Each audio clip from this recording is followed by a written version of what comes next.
ঠিক নিবিড় পরিবেশে স্বপ্ন দিয়ে আঁকা এক গ্রাম গোপীনাথপুর ভাটিপাড়া, উপজেলা হরিরামপুর, জেলা মানিকগঞ্জ। হ্যাঁ, সে গ্রামেই আমি হাঁটছি। এই যে আম, জাম, কাঁঠাল, লিচু, কলা, কমলা গাছের নিচে এই যে মানুষের ঘরগুলো, জনপদ, সুখী জীবন। গাছে গাছে ধরে আছে অসংখ্য কাঁঠাল। এই যে গাছটা ভরে আছে কাঁঠালে। আর এই যে গাছের অবস্থা দেখুন, একেবারে গাছের শীর্ষ ভাগ পর্যন্ত কত কাঁঠাল। গাছটা জড়িয়ে আছে শুধু কাঁঠাল আর কাঁঠাল। সুখী সমৃদ্ধ এই আমাদের ভাটিপাড়া, আমাদের গর্বের এক গ্রাম। এই যে কৃষি পণ্য, সরিষা ফসলের কাটা, মানে মরা গাছ। আর ওই পাশে হলো পুরনো হয়ে গেছে খড়ের গাদা। আর এই যেখানে বালি টানার পাইপ। আর এই যে বিশাল খড়ের গাদা আপনারা দেখতে পাচ্ছেন, উপরে নেট দিয়ে ছাইয়ে রাখা হয়েছে। এপারে এই যে ছোট্ট ছোট্ট টিনের ঘর, চৌচালা বড় বড় ঘর, প্লাস্টার করা ঘর আর বাঁশঝাড়, ঝোপ, পাকা আধা পাকা সড়ক, কৃষি মাঠ। ওই যে মাঠে শ্রমিকেরা কাজ করছে, ঘর্মতপ্ত দুপুরে শরীরের ঘাম ঝরছে, ভুট্টা ফসল সংগ্রহ করছে। আর এই যে ওপারে মেয়েরা পর্দানশীলা, ধার্মিকা।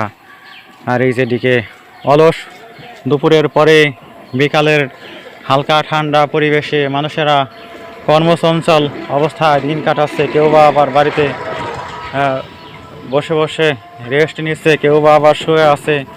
এই তো আমাদের কল্পনার গ্রাম, ছবির মতো আঁকা এক সুন্দর ফসলি গ্রাম।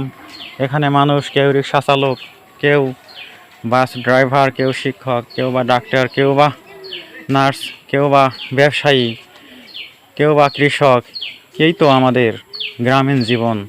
গ্রামে আসলে এসব কিছু একেবারে নিজ চোখে সরেজমিনে উপভোগ করতে পারবেন। গ্রামীণ সৌন্দর্য। এই যে আব্দুল সাত্তার ভাইয়ের বাড়ি, আমি একটু ভিতরে দিকে যাচ্ছি। বাড়ির সামনে সুন্দর উঠান, এই যে কি সুন্দর গ্রিল করা, সুন্দর জানালাগুলো দেখতে পাচ্ছেন।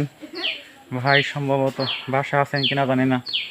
এই বাসায় আমার এক ভাতিজা সেলিম বিডিআরের চাকরি করেন, তিনি বাড়িতে নেই। ওই যে ওদিকে দেখতে পাচ্ছি জাম্বরা গাছ, কত জাম্বরা ধরে আছে, আঙ্গিনায় শুকাতে দিয়েছেন।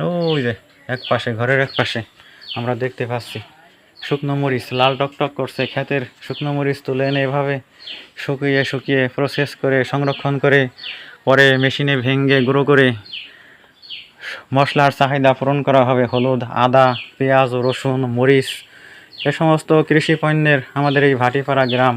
এটা মেইনলি পেঁয়াজ, ভুট্টা, গম, ধান এবং আরও কিছু কৃষি পণ্য। ভুট্টা তো এখানকার একটা অন্যতম প্রধান ফসল হয়ে উঠছে। তাছাড়া আরও কিছু কৃষি পণ্য এখানে আছে। সব মিলিয়ে ওই যদিকে দুটো বাজার ওপারে পারে।